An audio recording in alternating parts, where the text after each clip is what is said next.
Buenos días, buenas tardes, buenas noches.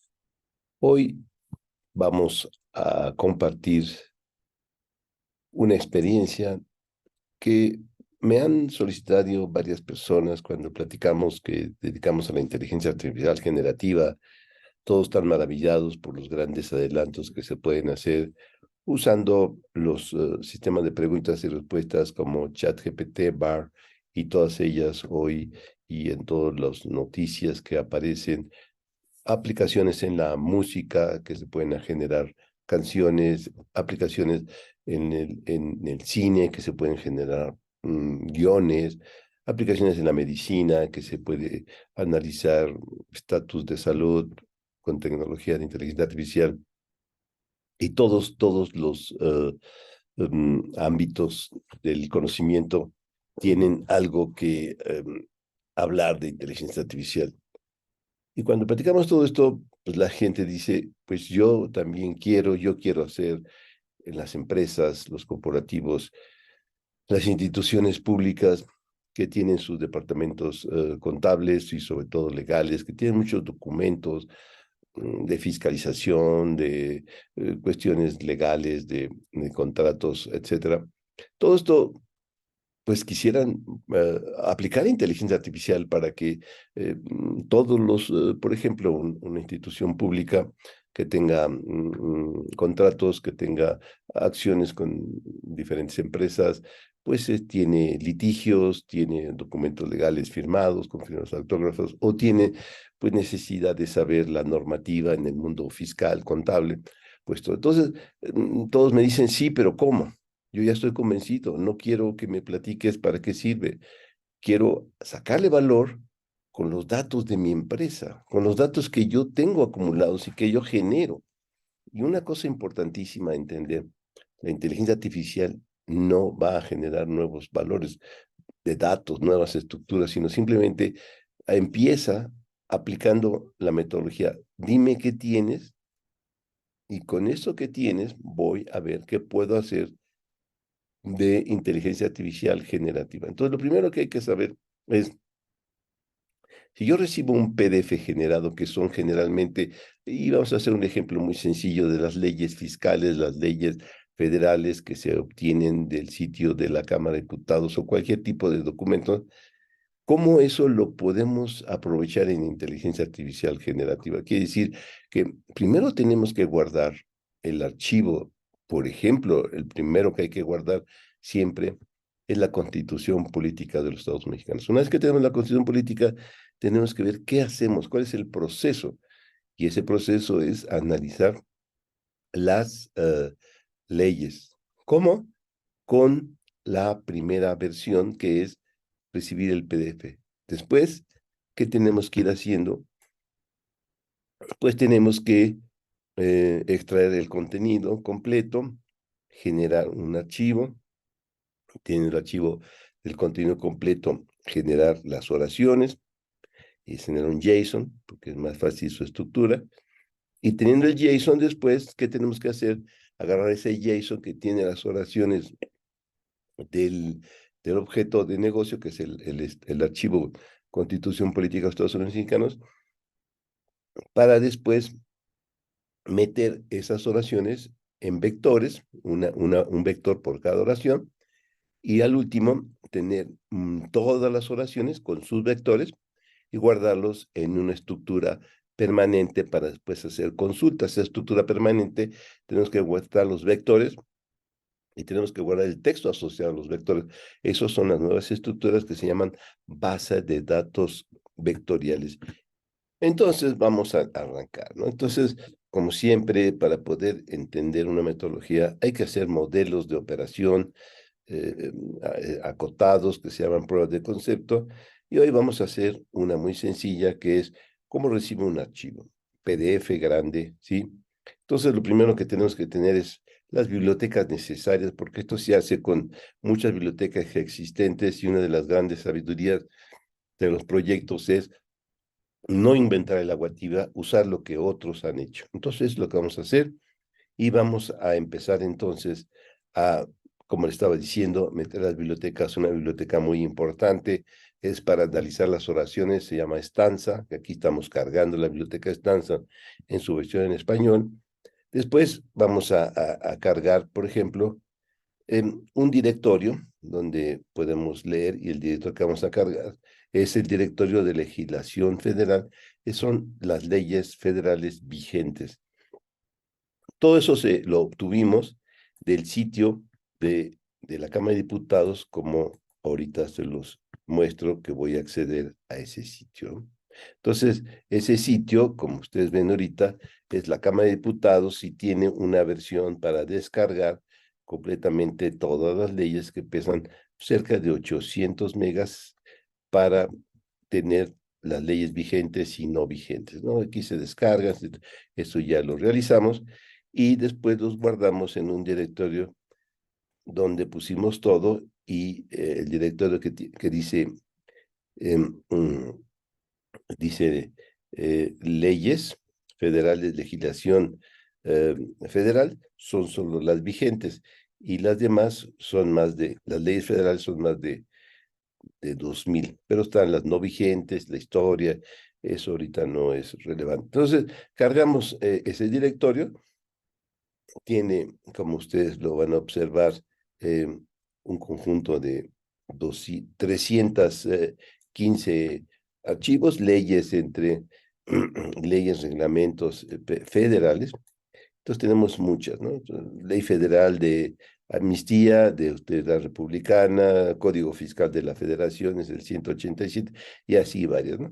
Entonces, para hacer el procedimiento, vamos a hacerlo sobre uno que es muy conocido para todas las personas, que es el 265, que yo ya lo había estudiado, es la Constitución Política de los Mexicanos. El 265, pero así podíamos haber puesto cualquiera de los que están ahí. Aquí está 265, Constitución, pero podríamos haber puesto el Código Fiscal, que era como el 160, y esos son todos los elementos, ¿no? Entonces ya vamos a hacer el estudio de esa estructura PDF, que es la ley máxima, que es la Constitución Política de los Estados Unidos Mexicanos. Entonces lo primero que hacemos es lo analizamos, y desde su estructura interna vamos a sacar lo que se llama las medidas básicas, que es el MD5, el tamaño. Eso es lo que se llama la analítica descriptiva, que siguiendo la metodología de CRISP es la etapa número 2. Entonces sacamos los metadatos, después ya que sacamos los metadatos, vamos a empezar a estudiar con herramientas precisamente poderosas de inteligencia artificial, y una de ellas es un marco de referencia que hay para poder procesar y hacer aplicaciones de inteligencia artificial. Ese marco, existe en muchas bibliotecas para extraer textos de los PDF, y usamos una muy importante, y la más eficiente, que hasta mi conocimiento que tengo, es la PIMU-PDF. Esa PIMU-PDF es una biblioteca que existe desde hace bastantes años, pero ahora la envolvieron en el marco de referencia LangChain, y con eso, con una instrucción tan sencilla como PIMU-PDF Loader, le digo dónde está el origen, el archivo que voy a estudiar, y con eso hace un análisis completa del texto desde el punto de vista computacional, y me genera una estructura computacional que se llama document, y ese documento tiene toda la información, y lo único que vamos a hacer en los siguientes elementos del programa es ir sacando, decir, dame el texto de la primera página, me lo da, lo guardo, y así para cada una los metadatos, y al final meto todos los textos de las páginas en un solo archivo, y es el texto completo. Después, teniendo el texto completo con técnicas de inteligencia artificial más asociadas al procesamiento del lenguaje natural, usando Stanza, sacamos las oraciones, y ya tenemos entonces las oraciones, y generamos un JSON. Y aquí está la bitácora de lo que hacemos y transmitimos en nuestros talleres, ¿no? Entonces, después de eso, pues ya también genera un JSON. Aquí está el JSON, como lo estoy mostrando en la ventana, y el JSON me da solamente los primeros 1000, pero el JSON nos indica en las estructuras que tenemos que tenemos más de 6,000 oraciones. Entonces ya tenemos la primera oración, que es Constitución Política, y la última, ¿quién firmó? Y aquí para comprobarlo, pues aquí mostramos en nuestro ambiente de desarrollo Anaconda Jupyter, que podemos mostrar dentro de nuestro propio ambiente archivos PDF, Word, con su visualizador. Aquí tenemos el archivo que estamos analizando y me dice que tiene 361 páginas y y aquí está la primera oración, que es Constitución Política de los Estados Mexicanos, y la segunda es la firma del secretario de Gobernación del momento, era Adán Augusto López Hernández Rúbrica. Y así lo vamos a mostrar. Al final del archivo viene esa palabra. Después, ya que tenemos eso, vamos a estudiar internamente el contenido, pero con herramientas poderosas como son LangChain y sus estructuras para analizar documentos. Aquí tenemos, y no solamente nos da el texto, sino lo maravilloso de esto es que nos da metadatos, metadatos sobre el texto que los muestro aquí, y como es un PDF, los metadatos se ofrecen a nivel de página. Entonces aquí podemos decir, eso es lo que cuando generaron el documento es lo que pusieron los generadores. Y aquí estamos viendo que se generó con una versión de Microsoft Word 2016 y se generó, según los metadatos del archivo, en 2023-06-13 a las 13 horas con 52 minutos y 37 segundos. Ese es cuando se generó este archivo y después hay otros metadatos. Entonces ya tenemos todos los metadatos y ya que tenemos todo eso, pues ya tenemos el TXT, como lo mostramos aquí. Aquí está el TXT completo. Y finalmente después vamos a pasar a su procesamiento. Entonces ya tengo entonces el TXT, tengo el JSON y ahora vamos a hacer la siguiente fase, que es verdaderamente la más importante de la inteligencia artificial, es asociar a cada oración un vector. Entonces eso lo hacemos y tenemos que definir un modelo de lenguaje, cuál es el vectorizador. Vamos a usar uno que es gratis, de código abierto, de Hugging Face Embeddings, es el All Mini LM L6B2. Todos tienen, hay miles de vectorizadores, no hay uno, muchísimos, y este es un vectorizador sencillo, económico, porque no cuesta, pero también es económico en el número de dimensiones que genera para cada vector, son 384. Si yo tengo otros vectorizadores que son los embedding que le dicen, pues puede ser el doble de dimensiones o el triple, 1500 o más de dimensiones, y eso pues es más costoso en volumen, pero cuando son de paga, pues también es más costoso porque entre más dimensiones, más complicada sea la estructura del embedding o del vectorizador, pues es más preciso. Entonces usamos ese embedding, aquí le decimos qué embedding vamos a usar, o vectorizador, el motor vectorizador, y después, como ustedes pueden ver, voy a preparar los datos que voy a vectorizar, pero no solamente pongo el texto, pongo unas metadatos, que podemos meter ahí muchísimas cosas, que eso es lo que nos va a permitir después hacer las búsquedas para los sistemas de consulta y respuesta y búsqueda semántica. Entonces, hacemos una cosa muy sencilla, pero este es un ejemplo escolar, y después, como queremos guardar el vector de cada oración y todos los vectores de mi archivo, que es un corpus de oraciones, que se llama una base de datos vectorial, lo quiero guardar de forma permanente. Entonces le digo un directorio, y es un directorio que generé yo muy sencillo, poniéndole dbf pdf generado guión bajo archivo 265, porque es el número de archivo que yo puse, y le puse la fecha al momento de que lo estoy generando, nada más para tener